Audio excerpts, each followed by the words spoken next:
Ok, minha gente, estamos de volta no nosso explicador virtual, dando prosseguimento aos nossos estudos da região centro-oeste. Sem mais delongas, eu peço a vocês que estejam sempre estudando a matéria, vai e volta. Dá uma voltada também lá na região norte, nordeste, tudo que a gente trabalhou, para que vocês não percam o fio da meada, ok, pessoal? Estamos indo em direção ao final do nosso estudo em relação à região centro-oeste, e depois nós vamos seguir para a região sudeste também, ok? Mas ainda tem uma lenhazinha para queimar aqui, ok, pessoal? Então vamos nessa. Bom, pessoal, vamos falar um pouquinho da agropecuária da região centro-oeste, tá? A atividade agropecuária da região centro-oeste era basicamente voltada ao consumo interno. Eu quero dar uma pausa aqui, pessoal, sobre esse consumo interno aqui. Você não pode confundir o consumo interno com a região centro-oeste, não. Quando a gente fala consumo interno, é o consumo interno do Brasil. A produção da região centro-oeste era para produção, para o consumo interno do Brasil. Não tem nada a ver com o consumo interno da região, ok? Porque a produção lá sempre foi muito grande.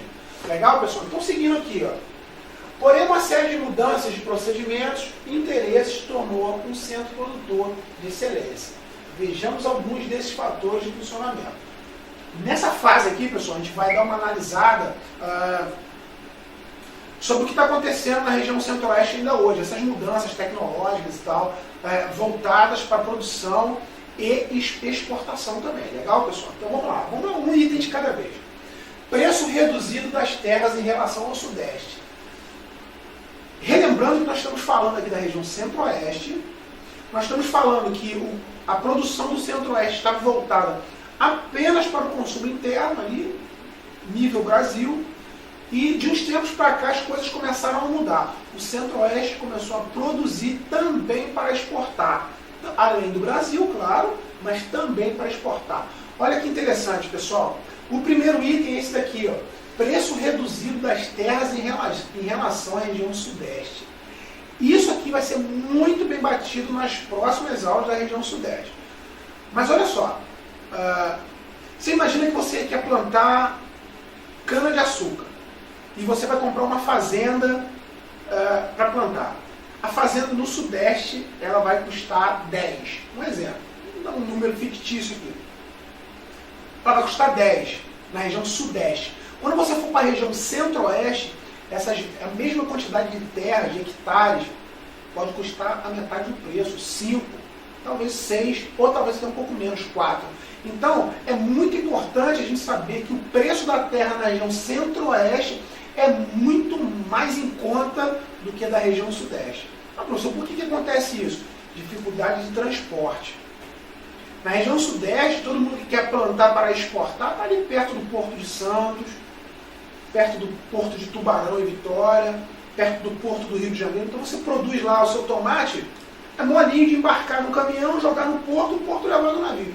Agora imagina que você está no interior, produz para você levar para o porto, a não ser que saia de avião. E o transporte de cargas via avião é muito caro. Transporte de cargas pelo mundo, mais barato é o de navio. O transporte aquaviário é o mais barato que tem.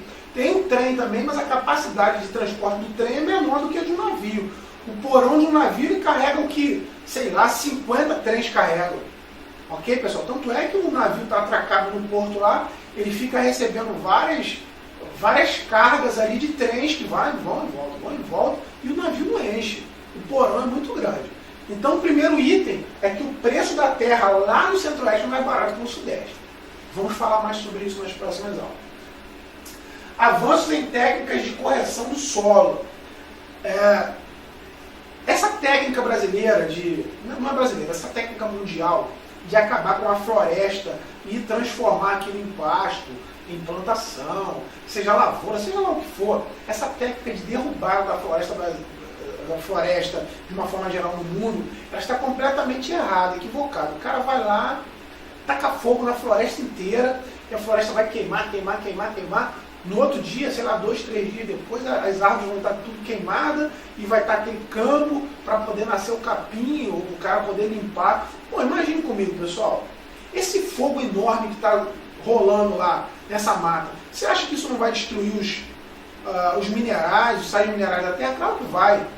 Então, a derrubada da floresta está equivocada, que é feita através de queimada. O certo seria nem derrubar a floresta, porque tem terra vazia por aí, vai corrigir o solo onde está vazio, mas o cara não quer, quer lá onde já está tudo adubado, né, por causa das folhas que caíram. Enfim, ele vai e derruba a floresta com fogo, que arrebenta o solo todo. Então, essas técnicas de correção do solo, elas são muito importantes. O cara vai lá e corrige a acidez do solo, ele corrige a quantidade de sais minerais para que a produção dele seja otimizada. Esse termo pode aparecer na sua provinha aí. Otimizada é acelerada, é colocada de uma forma mais eficiente, onde você gasta pouco e produz muito. Então, otimizar significa eficiência. Ok, pessoal? Então, essa correção do solo foi desenvolvida e a região centro-oeste corrige o solo direto. Seja porque desmatou de forma equivocada, ou seja porque o solo não tem todos os nutrientes necessários àquele tipo de produção. Beleza? Novas técnicas de produção, ou seja, utilização de... vou dar um exemplo aqui, a nova técnica de produção. O cara vai plantar cana-de-açúcar, ele vai lá. Aí ele planta a primeira muda, a segunda muda ele dá um espaço de 20 centímetros. Um exemplo, tá? Eu nem sei se é essa a distância, mas eu vou chutar aqui, 20 centímetros. Aí ela produz. Só que o desenvolvimento de uma nova técnica descobriu que ao invés de 20, ele pode aproximar e plantar com 15. Ou seja, ele vai conseguir plantar mais mudas no espaço menor. Se ele fizer determinada correção no solo, alguma coisa assim. Então essas técnicas que são desenvolvidas muitas vezes pela Embrapa, né, que é a empresa brasileira de desenvolvimento de tecnologia para o campo, essa proximidade, eu dei um exemplo aqui da cana-de-açúcar, tá? Ele reduziu o espaço e isso daí otimiza, ou seja, acelera, torna mais eficiente a produção no campo. Então essas técnicas são muito positivas, legal? Também vamos falar sobre na região sudeste, mais um pouco sobre isso, ok, pessoal? Reparem bem que a gente nós vamos cada vez mais aprofundando. Eu dou aquela introdução, quando a gente chegar na região sudeste, a gente vai entrar de sola, igual o Júlio Baiano fazia quando jogava no Flamengo, quebrando tudo. Aumento da demanda. O que é isso, aumento da demanda, professor? Pessoas querendo. A região centro-oeste produzia uma região pequena, ou seja, só para o interior do Brasil, alguma coisa assim. Depois de um tempo, a população brasileira começou a querer mais. Imagine o cara que produzia frango.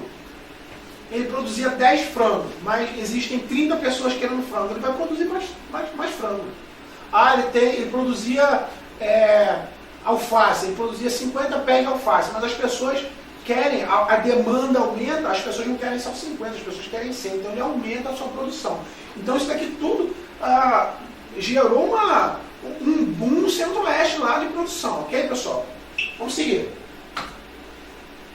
Ainda que em pleno crescimento, a região centro-oeste ainda tem participação modesta dentre todas as brasileiras. A maioria de suas indústrias está voltada ao beneficiamento do que se produz no campo. Porém, não podemos considerar algumas ilhas de desenvolvimento, como as cidades de Goiânia, Anápolis, Campo Grande, Dourados. Gente, olha que coisa legal. O desenvolvimento industrial do Centro-Oeste, ele está, vamos dizer assim, atrás, ele está retardado em relação a todas as outras regiões.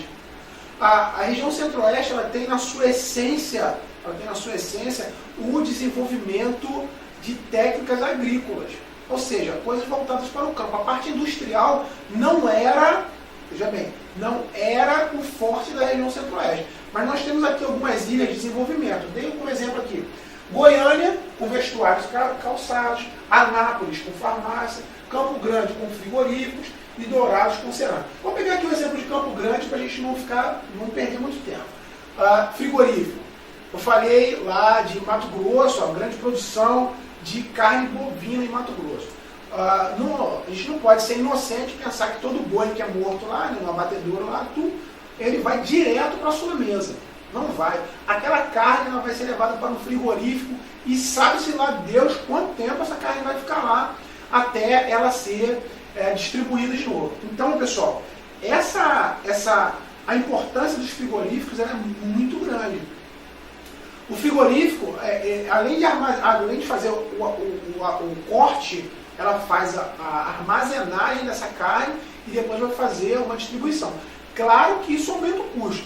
Se você pegasse um boi e matasse ele e a carne fosse direto para a sua mesa, seria mais barato, você não pagaria a luz do frigorífico, você não, os custos do frigorífico, os funcionários, o caminhão que leva o boi para o abatedor, depois o caminhão que leva para o frigorífico, depois o caminhão que leva para a cidade para vender, depois o custo do açougue que vai vender, o supermercado. Olha, e cada um pega o seu pedacinho. Um exemplo, o cara tem lá o seu boi, gastou mais dinheiro alimentando o bicho lá e tal, aí ele vai matar o boi para vender. Aí ele mata o boi, ele pede 10 pelo boi, o cara vai lá e paga 10. Quando o cara vai lá com o caminhão pegar aquele boi, ele já cobra 12. Não, o boi agora para mim vale 12, eu vou tirar 12. Quando ele vai para o açougue, já está valendo 14. Quando ele vai para o frigorífico, já está valendo 16. Quando ele faz o transporte para o supermercado, está valendo 18. E quando ele vai para a sua mesa, já vai a 20. Ou seja, dobrou o preço. Então, o produtor ele fica com uma parte muito pequena do lucro. O resto do lucro vai sendo dividido por toda a linha de produção. Isso daí são chamados atravessadores. Como evitar isso? Tinha que encurtar as distâncias, mas é muito, muito difícil. Por exemplo, você botar carne dentro do estado de São Paulo, dentro lá da capital paulista, não tem jeito de você escapar do frigorífico. Tem que passar por lá. Ok, pessoal? Seguindo. Fala da população. Também de pouca expressividade, pouca expressividade no contexto nacional. Sobre a quantidade de habitantes, a região centro-oeste tem sua densidade demográfica afetada pela má distribuição de seus habitantes e o tamanho relativamente grande sobre o território. Gente, falando sobre a urbanização aqui da região centro-oeste, da população, da urbanização a gente vai falar mais à frente. A população do centro-oeste está sempre concentrada, como no Brasil a distribuição de pessoas ela é muito heterogênea, ou seja, ela é muito diferente.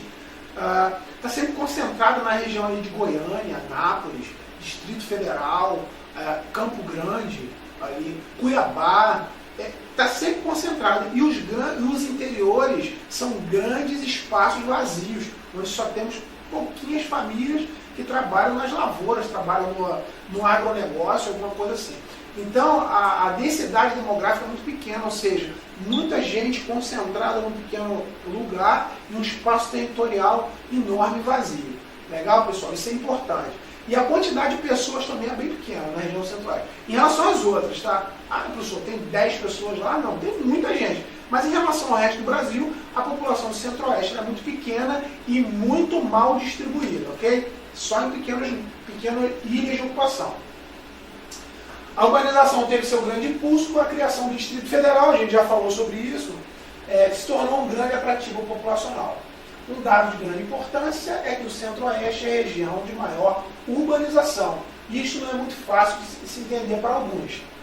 Ué, como é que pode isso, professor? O senhor falou que ela é pouco povoada, né? Densamente mal povoada, mas que ela tem uma urbanização grande. Vou explicar. A grande maioria da população está nos pequenos centros. Ou seja, o povo saiu do interior, da área urbana, e se urbanizou. Da área rural, desculpa, e se urbanizou. Ela veio para cá. Por isso que o índice de urbanização é muito grande. Como eu falei, a urbanização não tem muito a ver com pombo, o velhinho jogando dama na praça. Urbanização é um movimento campo urbano, campo, zona urbana. Então a região centro-oeste ela é um grande atrativo de pessoas para o seu interior, para as suas capitais, para as suas ilhas de ocupação. Legal, pessoal? Tá lá, eu botei uma foto aqui de Brasília, pessoal. Distrito Federal. Repare bem a configuração de Brasília aqui, do Distrito Federal, pessoal. Muito bem organizadinho e tal. Os prédios todos no seu lugar, que foi criado lá por Lúcio Costa e por Oscar Niemeyer. Pessoal, na próxima aula nós vamos dar prosseguimento, nós vamos falar sobre... vamos fazer uma recapitulação, fazer uns exercícios sobre isso aqui, tudo que está acontecendo na região centro-oeste, e nós vamos ver como é que a gente vai sair, tá? Um abraço a todos.